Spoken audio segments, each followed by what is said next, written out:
Maintenant, on a toutes les prises et on a tout ce qu'il faut pour venir tailler l'ensemble de la cuillère. Alors, je vais vous montrer comment je fais moi. On peut faire de différentes façons, on peut commencer par ce qu'on veut, ça ne changera pas grand chose. Mais je vais vous montrer la façon dont je fais moi et après vous adapterez en fonction de ce que vous voulez vous. Alors moi j'aime bien commencer par enlever tout ce qui est coups de hache qui sont encore visibles et vraiment me rapprocher au maximum de la ligne. Donc vu que j'ai fait un gros travail de dégrossissage au niveau de la hache, j'ai pas vraiment besoin de faire des prises puissantes pour arriver au niveau de la ligne.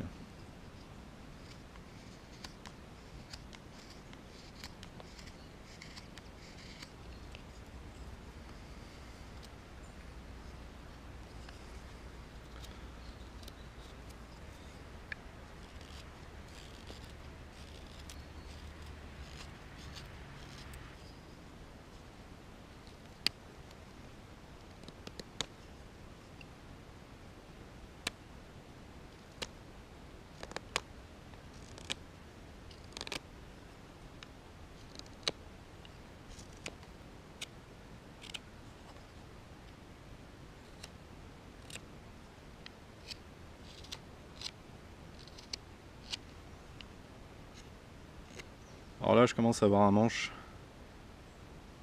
qui est bien près de ma ligne, qui est pas trop mal. Prochaine étape, je vais faire les deux arrondis qui sont ici. Alors il y a un endroit un peu complexe ici. Et là on a deux sens de la fibre qui viennent se rejoindre à un endroit précis qui va être un peu compliqué pour avoir une finition vraiment propre. Gardez à l'esprit que quand le bois est encore vert, comme ça, c'est assez difficile d'avoir une finition très propre à cet endroit-là, mais que ce sera vite réparable quand la cuillère aura un peu séché, qu'on fera 2-3 finitions. Donc je reprends mon petit schéma pour vous expliquer très rapidement ce qui se passe dans ces endroits-là. Donc imaginons que là, on a une cuillère, à peu près comme ça. Très mal dessiné, hein, comme d'hab, je vous avais prévenu. Qu'est-ce qu'on remarque ici? Cet endroit-là, on va avoir deux sens différents du bois qui vont venir se rencontrer. C'est-à-dire que là, on est censé tailler du haut vers le bas, pour garder le sens du bois. Ici, pareil, du haut vers le bas. Et il va y avoir un endroit un peu charnière ici, où les deux sens vont se rencontrer et ça va être un peu compliqué. Il va falloir venir tailler une fois ici, revenir ici, encore ici, revenir ici au fur et à mesure pour avoir une finition tout à fait lisse à cet endroit-là. Ça peut être assez déroutant au début quand on est débutant, surtout quand le bois est vert, c'est très difficile d'obtenir une finition assez lisse, assez propre à cet endroit-là. Mais sachez qu'une fois que la cuillère a un peu séché, c'est tout à fait possible, ça y a pas de souci.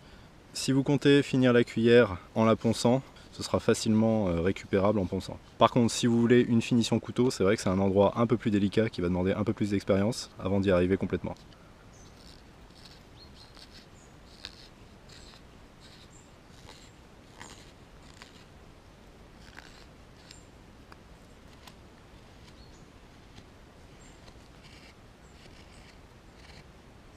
Donc là j'ai pas mal travaillé les deux arrondis ici. C'est pas trop mal, donc là je vais continuer sur le bol. Alors pour travailler les arrondis, hein, je reste dans le sens du bois. Je pars du haut vers le bas, et pas le contraire.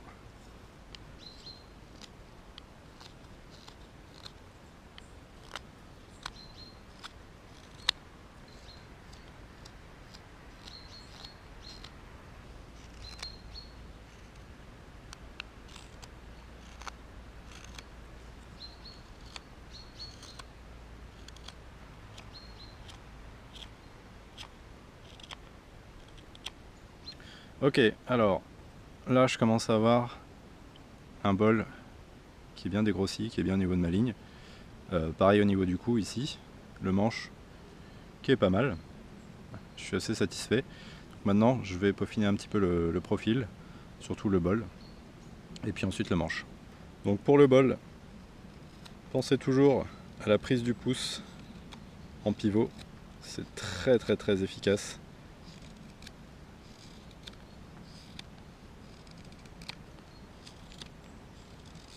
On a un bon contrôle de ce qu'on fait. On voit bien ce qu'on fait.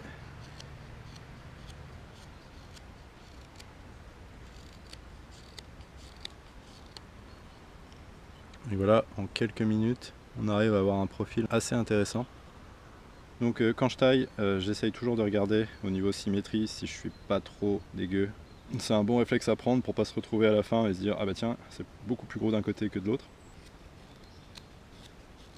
Je reviens de temps en temps pour regarder. Et là, ça commence à être pas trop mal.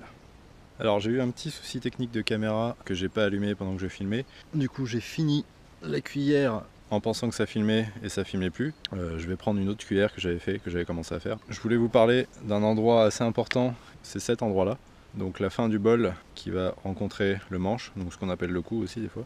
Donc c'est un peu déroutant cet endroit puisque ça va être assez difficile de le tailler puisqu'on n'a pas beaucoup de prise à cet endroit là. Du coup ça va être très pratique d'utiliser la prise du sternum puisqu'on va pouvoir venir tailler cet endroit un peu inaccessible assez facilement.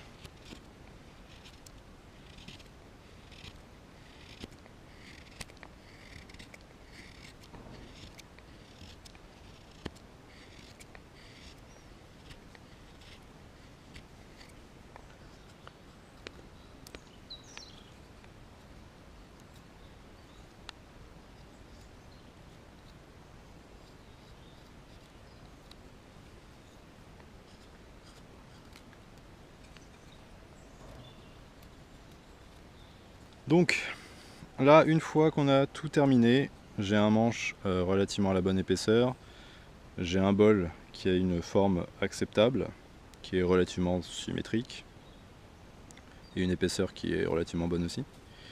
On va vouloir venir travailler un petit peu cette surface pour enlever un petit peu les marques de hache qu'on a laissées un peu partout, pour quand on va venir creuser le bol. Alors un petit conseil pour les surfaces plates qui ont une largeur assez conséquente, au lieu de venir attaquer le bois de façon droite avec la lame, comme ça, on va vouloir venir un petit peu de biais, comme ceci, et ça va tout de suite vous paraître plus simple et laisser une finition beaucoup plus lisse sur le bois,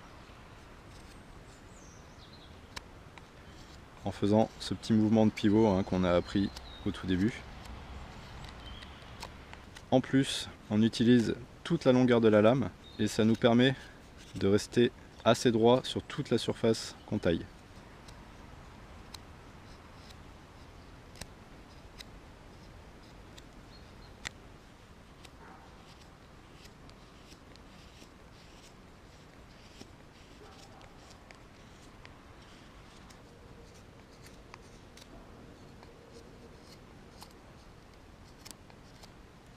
Donc à ce niveau-là, vous avez deux options.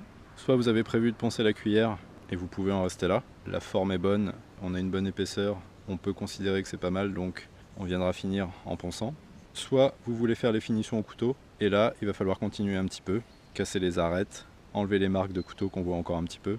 Pour cette vidéo, je vais montrer la façon la plus simple, c'est de poncer.